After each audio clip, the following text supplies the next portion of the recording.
I'm a member of Bluff County Land Use Board, also a member of Snowmobile Club, the ATV Club here. My concern is the sage grouse. Every time you hear something, it's about the ruination of the sage out there, sagebrush, and nothing is ever brought up about the predator control. Back years ago when we had the 1080 and traffic and all that, our predators were way down, the sage grouse were up. Now it's just the opposite because you talk to the groups and that, it's all gas and oil companies coming in and destroying the sagebrush, but nothing ever said about the predators. I think it's time that the state got behind that. Even the Division of Wildlife for the state of Colorado has hunting season on sage grouse, and they're only making an endangered species or certain species on it. Why do we have hunting seasons on sage grouse? Thank you.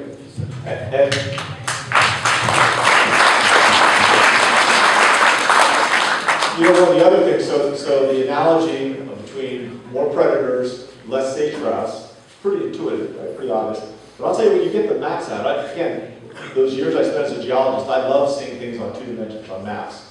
And if you look at the diminishing places where we find sage grouse, in what they call appropriate density, those aren't the places where we've had development, or oil and gas, or even ranching, right? So it's hard to say that those activities are the cause of diminishing numbers of sagebrush, which is another way of saying just what you said, right? I mean, part of what we've got to do is get a coherent narrative that can explain the facts, right? And be true to the science. And that's been our argument with Washington on this from the beginning, is that when you look in detail at the maps and saying that, you know, human activity, that some aspects of ranching or extraction industries are causing this reduction in sage grouse, the maps don't have, when you look at it over time, it doesn't make sense.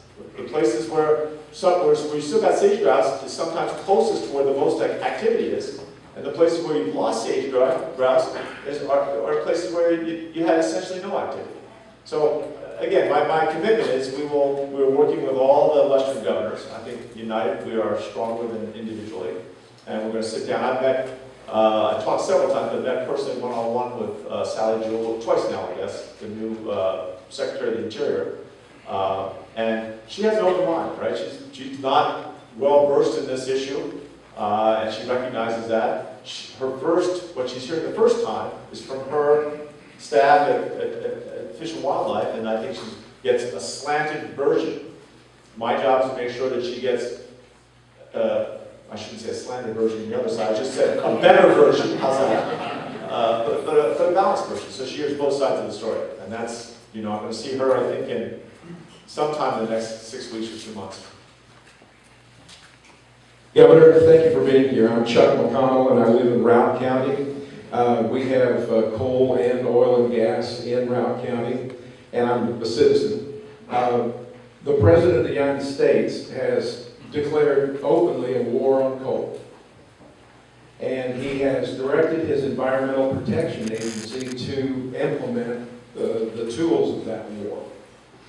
I have 2 things. I have a question for you and then a request. My question is, do you support the Federal Environmental Protection Agency rules on coal and oil and gas? You're talking about the new rules on coal for existing plants that they're talking about? And particularly the carbon dioxide rules. Right, yeah, we're talking about the same thing. Yes, sir.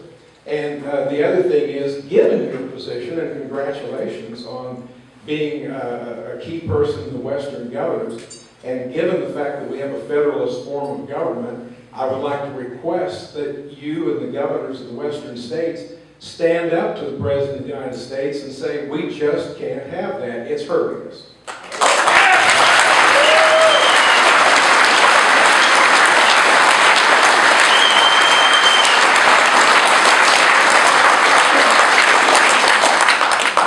All right, so as a framing, you know, in terms of coal, and I think this is something we're going to see going on, there are going to be slowly, continuously greater requirements to make coal burn cleaner, right? And we've been doing that for 25 years. Now, this notion of going and taking and measuring CO2 and saying that we're going back to existing coal plants and saying we're going to measure that as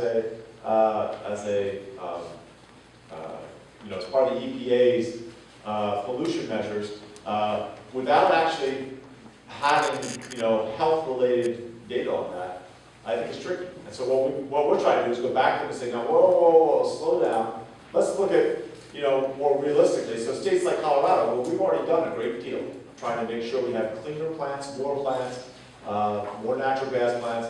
We should get credit for that, right? If you're going to really talk about the goal, I think, again, let's all get to the same facts. The goal is to have cleaner air, right? We've got one of the highest incidents of asthma in Colorado per capita in the states. We all have a shared interest in cleaner air.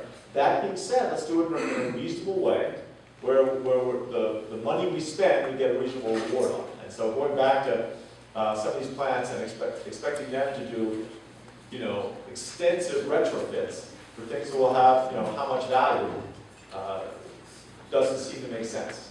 And I think the devil's going to be in the details of all this. Is how do we sit down and say, we want not just a blank line. Here's what the new line is going to be that we accept, emissions per ton or however they define it.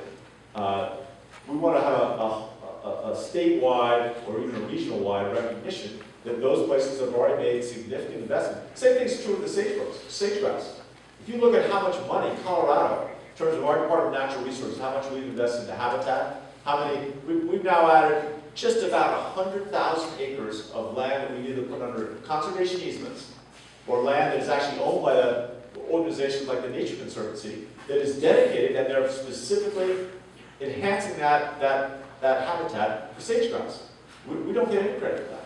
And the same thing with burning coal. So we supported the coal industry in the sense that we all have to recognize we're going to have cleaner. We're going to just part of this country's direction has been for 50, probably 100 years, right? Go back and look at the condition of Pittsburgh in 1900, right? It was filthy.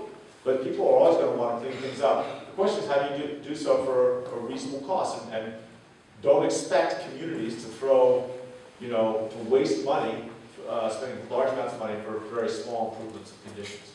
Sir, quick follow-up.